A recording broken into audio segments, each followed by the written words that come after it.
Well, happy Friday, everybody. Marquis Devereaux, Verbal Assault live stream. We are a political podcast that gives you viewpoints from both sides of the equation. Very unusual thought nowadays when everybody's outside, they're protesting, they're screaming, they're arguing back and forth on political talk shows. We on this show believe in fighting with your intellect, fighting with the facts, and intelligently coming at each other with our viewpoint. So, being that you may be listening to us, you're probably listening on Spotify, Apple Podcasts, Google Podcasts, or one of the other 11 platforms that we're on. In addition to that, you can view us on Facebook, Instagram, Twitter, as well as YouTube. Now, today joining me, I have, to end out the week, Mr. Kirk Adair. Kirk Adair is a documentarian. He is a professor, and he's a person that knows an awful lot about wine. Mr. Kirk Adair, am I to understand that you're drinking a glass of wine now? No, I'm drinking dandelion tea. No, because it's allergy circulation. It cleans the liver. It's incredibly good for you. And in these days of coronavirus, whatever you can do to get your immune system up, do it. I would also like to go ahead and reintroduce Mr. Sam Schwartz. Sam Schwartz is a proud Marxist and socialist. He doesn't believe that Alexandria Ocasio-Cortez is a true socialist because she represents the same capitalist system. Sam, how are you doing today? Fine. How are you? Very well, and we are happy to have you back. Thank you. In addition, leaning to the right side of the equation, I have Mr. Bob from Nassau County. Bob is known as the anonymous conservative. He wears a paper bag because of the fact that in New York, having a right-leaning point of view is just not safe. Would you agree with that assessment, Mr. Bobby from Nassau? I would indeed, and I can make a correlation. I used to go to a lot of New York Yankee games in Memorial Stadium before they built Camden Yards. I've been hit with debris, apples, all kinds of stuff. Because you're a Republican? Because you're a conservative? No, because I'm a Yankee fan in Baltimore. That's my point. I made the correlation between being conservative in a very liberal-leaning New York State. Okay, well, I haven't seen any signs I've wanted to throw an apple at you, though I will say that in Boston, which is known as a blue state, they might throw other things at you, and it wouldn't be because you were a conservative. I would just say that, because that is definitely not Yankee territory. Now, last, to round out things today, I have Mr. Samuel Kachera. Samuel is my independent right-leaning host, and we oftentimes go back and forth on our political viewpoints, and today's subject matter is about defunding the police. Now that's a thought. So everybody is holding up signs saying that they want to defund the police. Here in New York State, when a Republican called out a Democrat and said, you want to create anarchy, the Democrat said, you shouldn't take the meaning of defund the police literal. But Samuel, wouldn't you say that this is the game that Trump plays?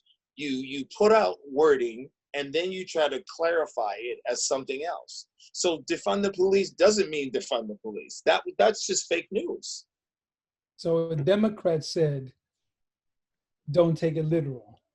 And you want to throw it onto the president because you want to deflect. So let's not deflect. Let's just leave it where it was, where it okay. is. All right. So if your Democratic buddy there would like, my Democratic buddy would like, then I think there's a lot of things that we're going to be saying that for in the future. I believe we're going to revisit this conversation, this topic anyway. I think anyone who wants to defund the police is stupid. I think that if they decide to do that, Marquis, and you're going to have to agree with me, it's going to leave too many people vulnerable, and it's going to leave too few people who we don't like in the now to probably wind up controlling things, controlling the streets, controlling access to places. Imagine having to run to your nearest drug dealer to say, you know, oh shit, we have a robber on the block. Who's gonna stop the robber, right? So now your drug dealers become your superheroes. Like, what's gonna happen? I like that you mentioned that fact, because I would like to mention to the audience that at one point in society, this is exactly how mafiosi neighborhoods were. And there was law and order in the mafiosi neighborhoods, because if you didn't follow the rules of the neighborhood, you were whacked. You know, you were offed. So let's ask this question. Should we restructure law enforcement, Kirkader? Oh, absolutely, yeah. You have to hold them responsible. You have to have an oversight committee. You have to change the recruitment, because since Hiram Walker Bush Sr., they were recruiting bullies, because there were a lot of people that were applying for the police force that were very compassionate, and they were rejected. They wanted people who had issues, and they still hire that way. You have to have an oversight, really much more structured, like the Army in the officer situation. You have to, first of all, and you have to train them differently, all right, because what's gone on since Hiram Walker Bush Sr. is they were sending in SEALs, ex-Navy SEALs, like the kind that unfortunately got pardoned for having their pictures taken with bodies, like really vicious. I mean, the SEALs are a great organization, but these guys were real. This particular colonel was very vicious. He was going in and training a lot of police departments, and he was saying, shoot first, don't ask questions, because it'll take too much time for the courts to sort it out. And they were profiling minorities, and you can see this. They're training films where he just talks about it. You just off them. You shoot them and worry about it later. They'll get off. And this has to be absolutely changed. It has to be changed. They have to be funded properly. They have to be disciplined. There has to be an oversight committee. And the other situation is they have to be demilitarized. That's incredibly important, because again, since Hiram Walker Bush Sr., they've been getting all of this Desert Storm equipment and flak vests and helmets. When I was in Hong Kong, there were plenty of protests, and sometimes we were in the Army. We're asked to turn out to assist the police, the military, in assistance of the civil. And the thing was, you didn't wear helmets. Your cover was a soft cap. You were in a uniform with, an undress uniform without any militaries, no sidearms. You were the police. Occasionally there were some police with batons, but there was no strike gear. There was none of this stuff that you see now, because we were told that it had the ability to exacerbate the situation. I would never defund the police, but I think they have to be retrained, disciplined, and funded in such a way, and there has to be an oversight committee so that this situation that's been going on, and certain things like chokeholds and so on, absolutely no, absolutely not. Okay. And someone made one last thing is somebody made a suggestion that if they were sued for police brutality and the funding came out of the retirement funds, there'd be a lot less brutality, because they'd be paying for it out of their police funds, which I thought was an interesting suggestion. Here's what's happening right now in the state of New York. Let me correct myself. Here's what's happening right now in the city of New York. There are funds being diverted from the police into youth programs. Mayor de Blasio, Bill de Blasio of New York City, who once was on the Democratic platform to run for president, one of the candidates, his wife is now overseeing this program of money that's being diverted from the police department. I believe it's about $1 billion, and going into these youth programs. Bobby from Nassau County, the anonymous conservative, you live in Long Island. and you have mentioned the problem of gangs. I believe we have discussed MS-13 on this program. When you Correct. hear about what's happening in New York City and diverting $1 billion over into these youth programs, do you, as a conservative, believe this is the right approach? I don't think it's right to take the money from the police department. If they need money for youth programs, then the city or the state should find additional funding to support those programs. And I agree. I think it's powerful.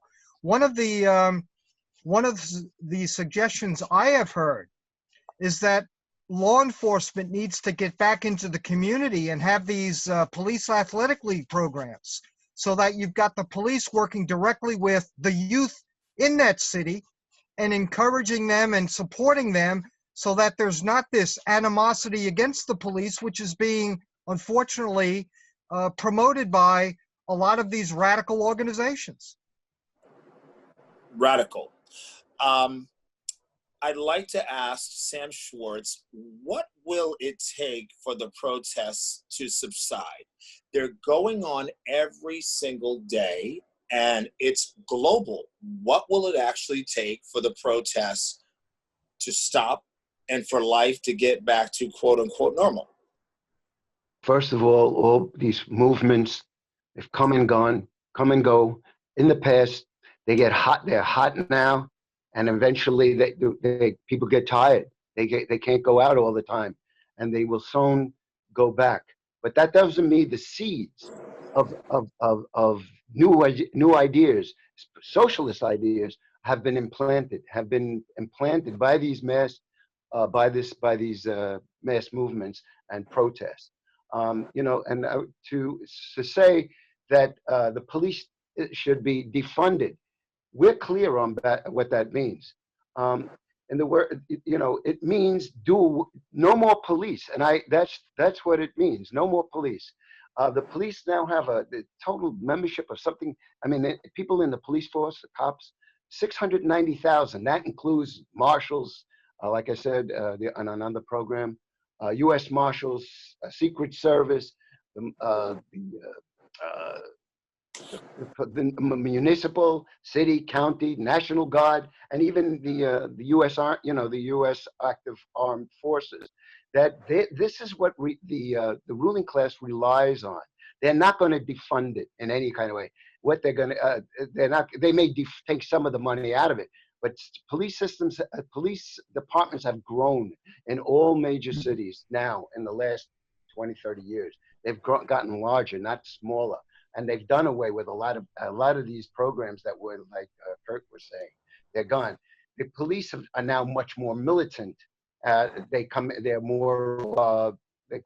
and they look like soldiers. They look like in combat. And Kurt Adair would say something. Just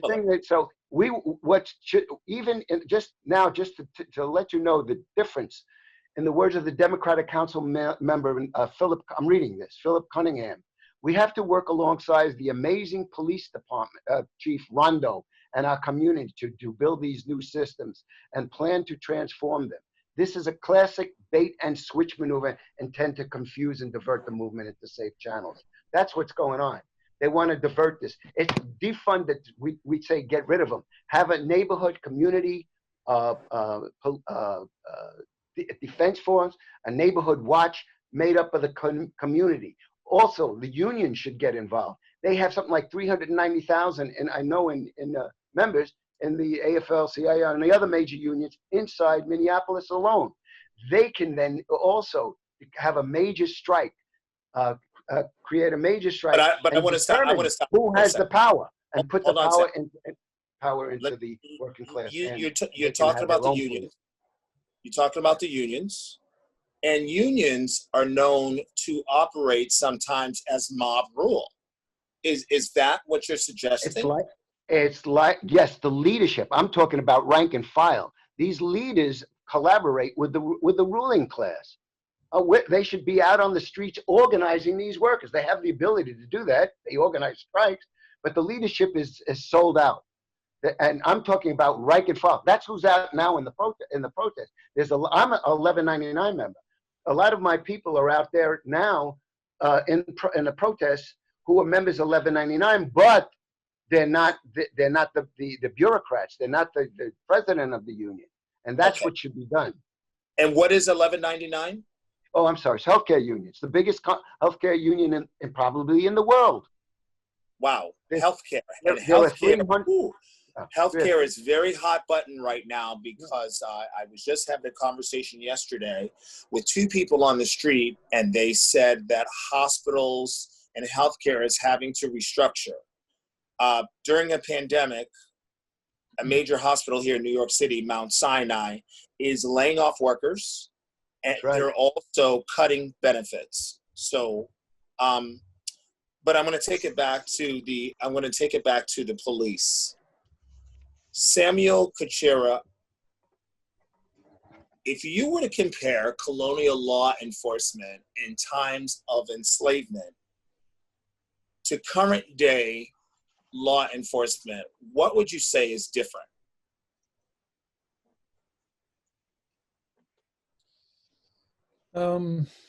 To be honest, I don't know much about colonial law enforcement. Give me a quick overview, something quick. Well, in the colonial period, it was understood that we had to protect landowners and we had to protect property. Land Wasn't it was mostly property. the militia that did that? The local militia? In the Well, in country, the begin- in the city, you had metropolitan police in Boston, in Washington, Philadelphia, Williamsburg, Savannah. And you also had the slave police. The slave police. Now, Samuel, when you hear that word slave police, again, so if I compare colonial law enforcement to current day, Sam Schwartz, Kirk Adair talks about the militarization of the police force.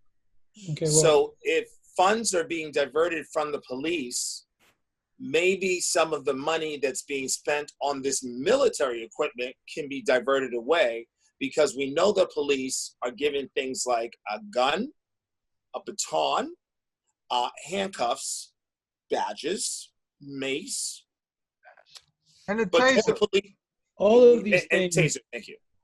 all of these things that are given to the police, I think when they were initially implemented was to combat something else that was going on around them. For example, maybe they were given pepper spray or mace because it was less effective than a beatdown. Sorry, not less effective.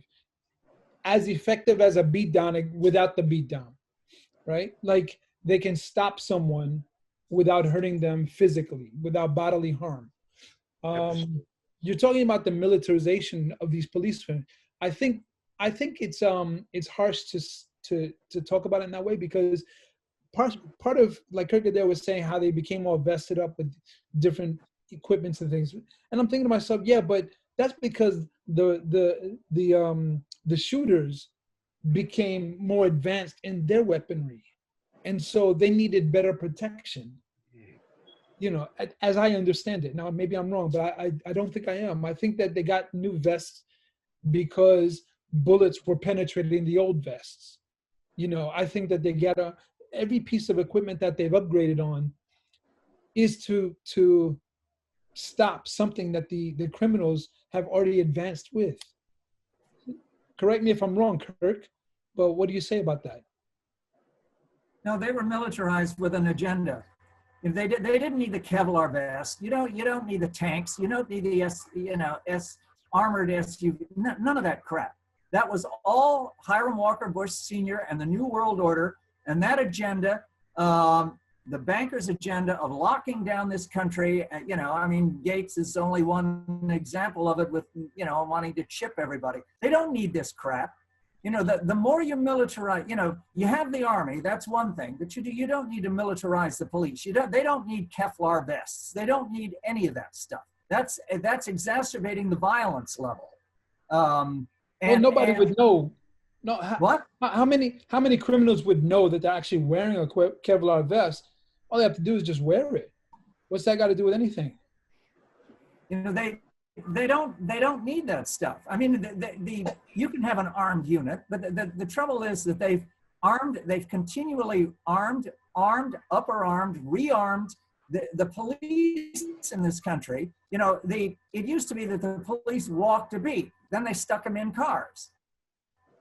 Right. You know, so that's like one thing away. You know, they need to walk a beat. They need to walk around. All right, they don't need to be sitting in a car. You know, I mean, I've had examples where, in one case where I was mugged, I went looking for a cop, you couldn't find one, and then you found 3 of them in a donut shop. I remember on 9/11, I walked up from the village all the way to 57th Street before I found a cop. I was actually taking a mask I got a mask for me and a mask for a friend of mine who was bartending. I took the mask to the bar. This guy walked in who was incredibly Can't hear you. suspicious. Okay. All right. Who was in fact, I went to find a cop. It took me half an hour. The 2 of them were in a bakery. They said, "Are you sure?" I said, "Yes, I've been to the Middle East. I know what this is about. This guy is in the bar." I told a friend of mine, "Give everybody a round of drinks until I get a cop, and I'm bringing him back." I brought the cop back. We searched the bar, and we found out that the guy got away by going downstairs through a door to the restaurant next door. But the point was that they were armed to the teeth at that point, and they've been armed to the teeth ever since. And I don't believe it's necessary. I believe that it's an excess aggravation, and the fact that they draw the gun at the drop of a hat. That should be the last thing the last effort. And they have the gun out. They said, "Well, I'm feared for my life." Well, God damn it, you're supposed to be trained so that you don't escalate to that situation. I mean, in the military, they're trained to that situation. You don't see, but the police are trained differently. They're like, shoot first and ask questions later. Right. Okay. So getting back to defunding the police, yeah. So if we're gonna defund the police, I mean, Bobby, what do you think? Like, do you think that defunding the police is more of just a Democratic talking point, or because like there's an upcoming election, so they're trying to secure the black votes and things like that, or what do you think about that, Bobby? I think the political spin is very evident. Do they really mean it, or is it just kind of a talking point? I don't know. But the fact remains is we don't need to take money away from the police. If money is needed elsewhere for a program, then find the money and put the money in there. You don't rob Peter to pay Paul. Let me make an example. If you have in the hospital industry, let's say you've got a bunch of doctors who are purposely committing malpractice. You don't close down and defund the hospitals because of that. It's the same thing with the bad cop. You deal with the bad cops on their level. Like you prosecute them. This Correct. is, I think, to Marquis' question earlier, what do you think would cause the riots to go down? So to see justice done and not dick around. These guys in Wisconsin who killed Floyd, there should be a trial. They should be sentenced. Hold on, that was Minnesota. That was Minnesota. Minnesota, rather. They should be tried. It should be and convicted. Justice is done, and it should be done right across, like the guy in Arizona that did the same thing. The cop in Arizona was suspended. Well, he not suspended. He should be suspended, no retirement. He should be prosecuted. He should go to jail. It was first-degree murder. The guy was saying, "I can't breathe," just like Floyd. Justice has to be seen to be being done. That is about half of it. And then and I would agree, don't defund the police. They need to be funded. They need to be trained, disciplined. There needs to be an oversight committee. It has to be seen to be being done, not just a pandering to the public for a vote. It has to be serious change, not bullshit. And it has to be soon. And I think that will, and the other thing is that the police have to get out of their armor, out of their helmets, into regular uniforms, and be seen I would agree that you know, the police athletic league needs to be funded. They need to be part of the community. They can't be separate from. Right, right. I agree 100%. Engage the community, you know, integrate with the community, and that way, you know, people don't have that that negative reaction against police groups.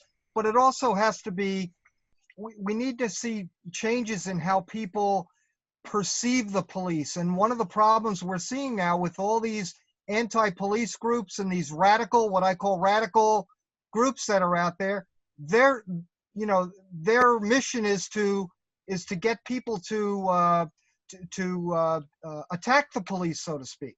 They want to Yeah. inflame the situation.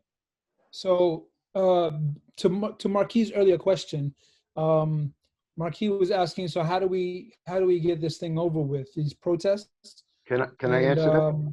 Yeah, well, Sam, I was actually going to ask you the question. I mean, let me just get the question out. So Okay. my point of view, my perspective, I believe, in order to end the protests and the riots, Sam, I think that one way would be hurry up and prosecute, what's his name? Derek Chauvin? Chauvin, yes. Yeah. I think we need to hurry Chauvin, up and Chauvin.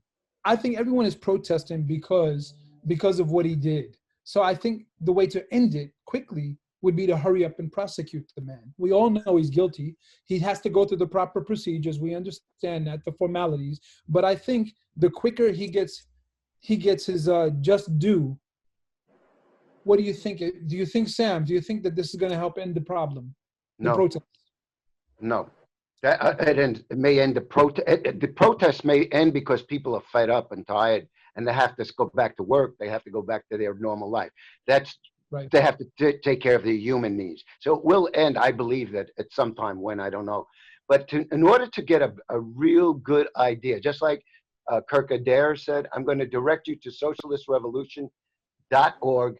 And we have an article that was just, you could see the visual on it. You can, because it was visual streamed, and it's called how can the working class end police terror? And when they say that, this article is about period, ending it finally, and that takes some time to because the article is long, kind of long. It's maybe take you 15 minutes to read or something like that, but it goes into what has to be done. And it's not easy. We believe in reforms. All these reforms are good, but they don't last. There's no goal of accomplishment of changing the system so that this never happens again. You know, this has been going on for hundreds of years. It's been not only, you know, exploitation and the division of the class of the working class into you know, using race, into money, into color, into ethnicity, into religion. It's done for a purpose. And the ruling class is a very tiny class. It's got power because it has money, influence, and can do anything to direct the society, to direct the police, which they need, and everything else to their will. And it has to be changed. And that's going to only be done through revolution. I'm going to plug in.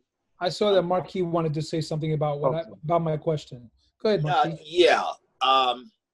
Sam, just to be clear, no one is protesting because of the killing of George Floyd. Exactly. People are protesting because of the killing of George Floyd, of Tamir Rice, of Eric Garner, of Trayvon Martin. And I can continue to list names upon names. I remember Eric. I remember Mrs. Eleanor Bumpers when they came into our home and shot her. I'm sorry, Sam. You needed to cut in for a second. Okay, I'm going to continue. What is? I remember Eleanor Bumpers. They raided her. The police barged into her apartment and shot her. Never heard anything after that. And that, because I'm older than you, I remember that. I remember Amadou Diallo. I remember so many of it. I remember Sean Bell in Queens. Yes, yes. Go on and on and on. When is it going to end? We're talking about New York State, and New York State is understood to be a more liberal state. So if this is happening in what we call, quote unquote, a blue or a liberal state, What's then imagine what's happening in the red states. The situation that happened in Georgia, where someone is running and they look like someone. Oh, you fit a description. We don't need to hear about fitting a description, because as a matter of fact, there was a tennis player. His name is James Blake. He's a biracial tennis player that was tackled to the ground in New York City while being in New York for the U.S. the U.S. Open, which he is one of the marquee players for, or at least he was at the time. So no one is protesting because of George Floyd. People are protesting because there's an ongoing situation with racism and classism that pits most of America against those of African descent. We are not the enemy of the United States. We are entitled to certain things because our ancestors built this country in the ground that we're walking on.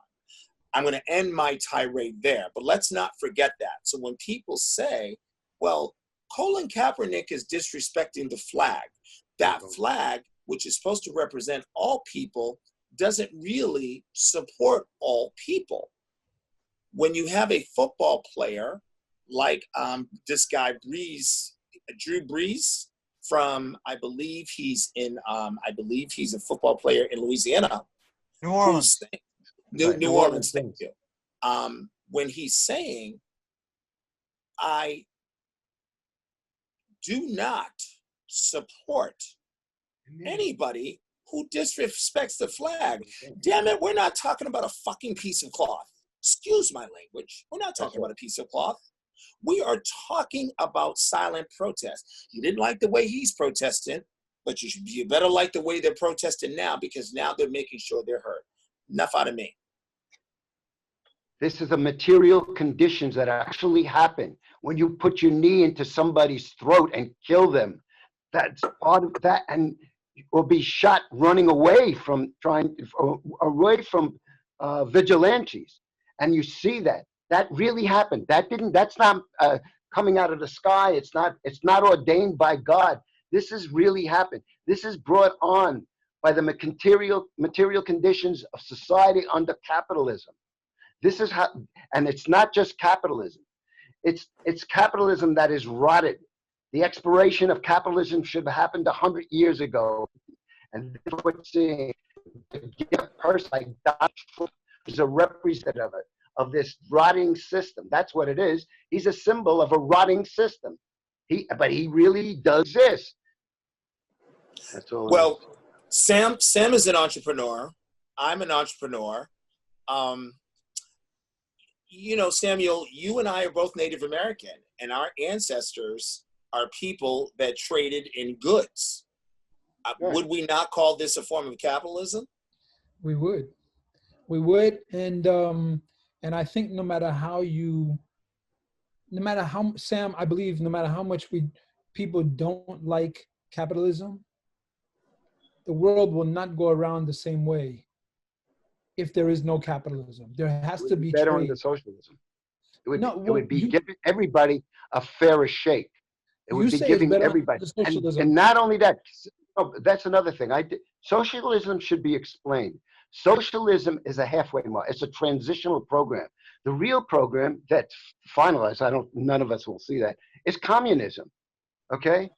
This is a transition state. And we're only trying to get to that transition. We're, in fact, not even in socialism. We're trying to get a workers' state. The workers run their lives. They own the means of production. You like communism. Industry, the technology.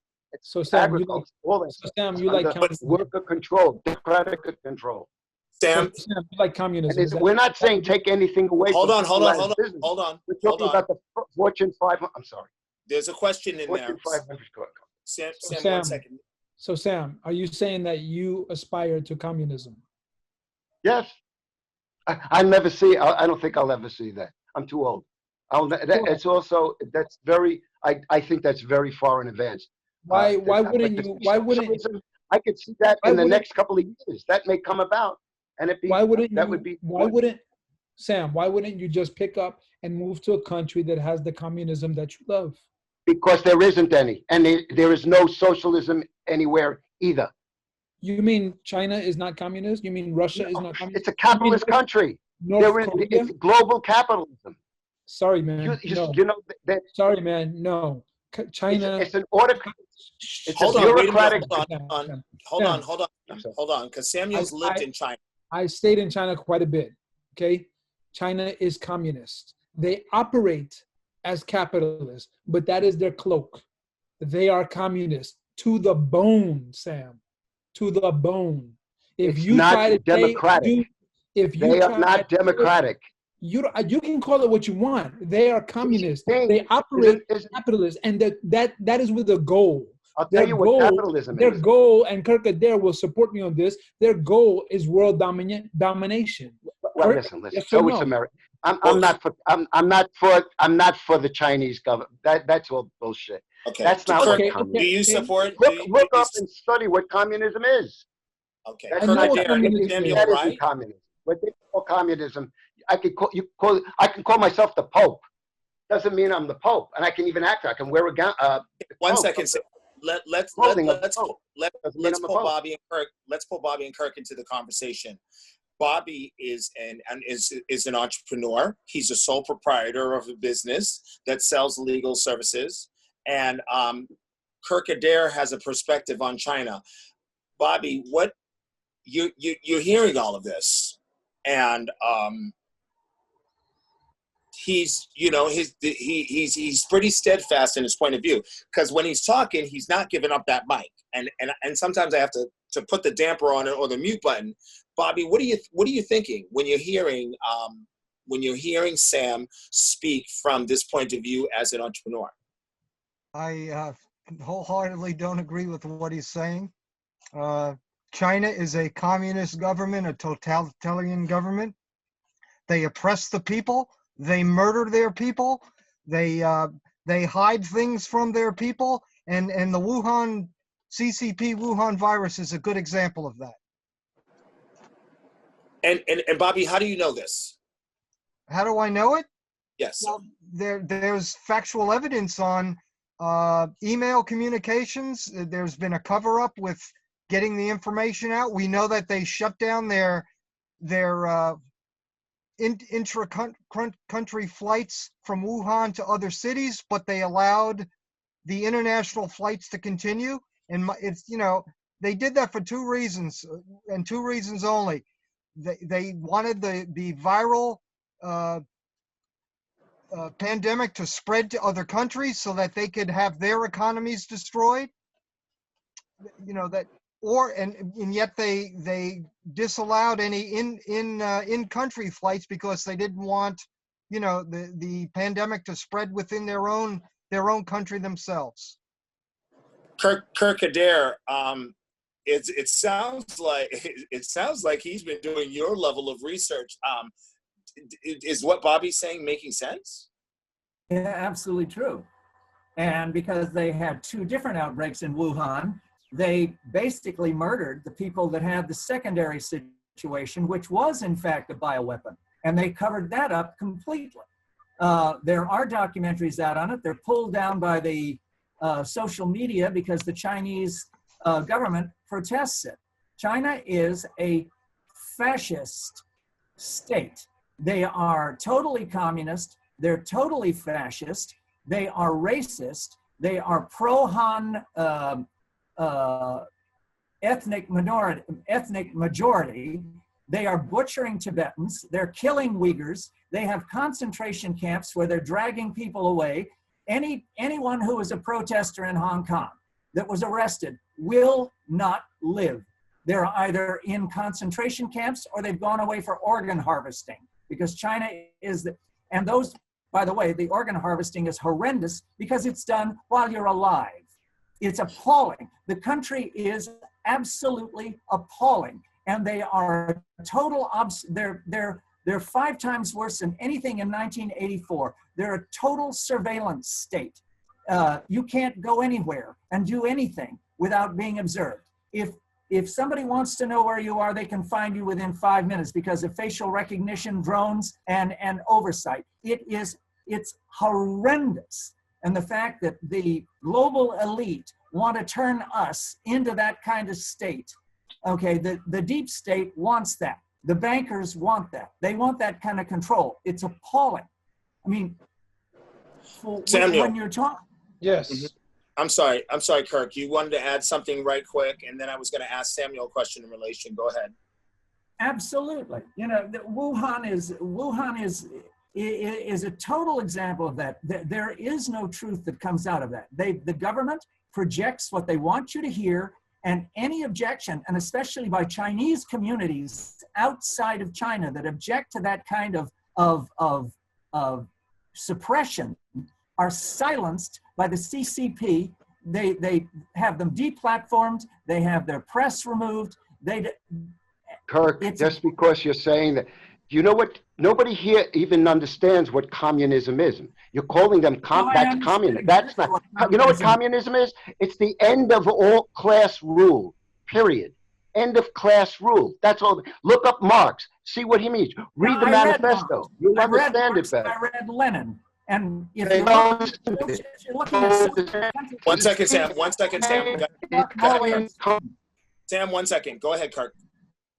If you're looking at successful socialist countries, you're looking at Denmark, Norway, Sweden, the Dutch to a certain extent, not the British because they're totally compromised, but Russia is not a successful country. And China is far from a successful country. They are the worst. Talk about they are a military fascist state.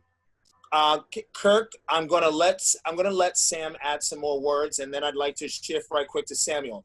Sam, I got to remind you, we got to limit it to a minute, so try to bullet point. Okay, go ahead, Sam.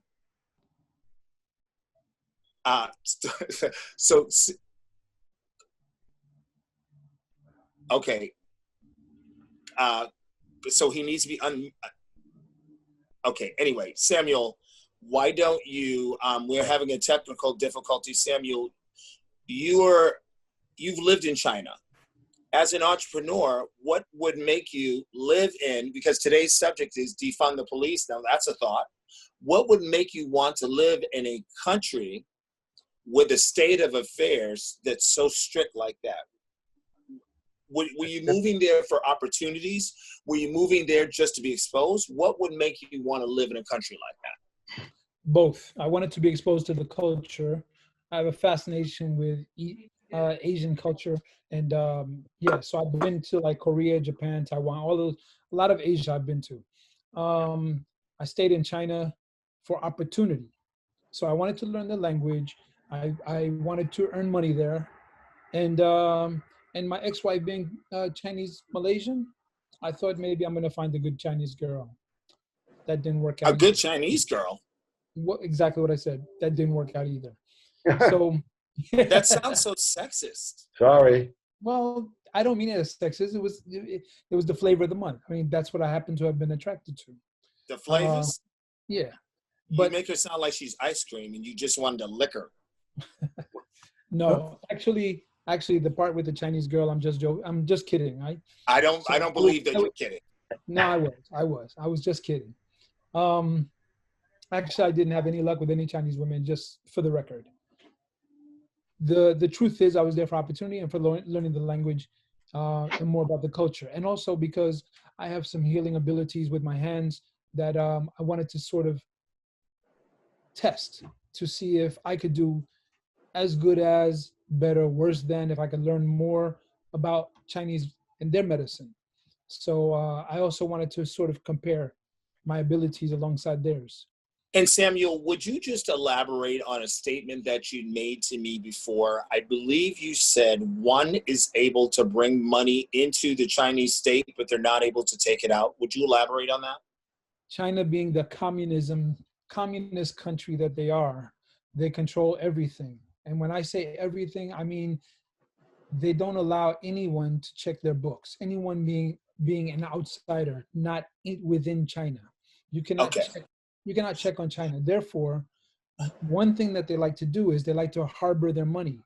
Yeah, they're trying for world domination, so they're trying to keep all the money, right? So if you earn money in China, that's great, that's beautiful. If you would like to send the money out, there is a process, and it's not always easy. As a foreigner, if you go into China right now and you would like to Western Union someone some money back here in the States, it's not going to happen. Okay, Now you we're make a bank account.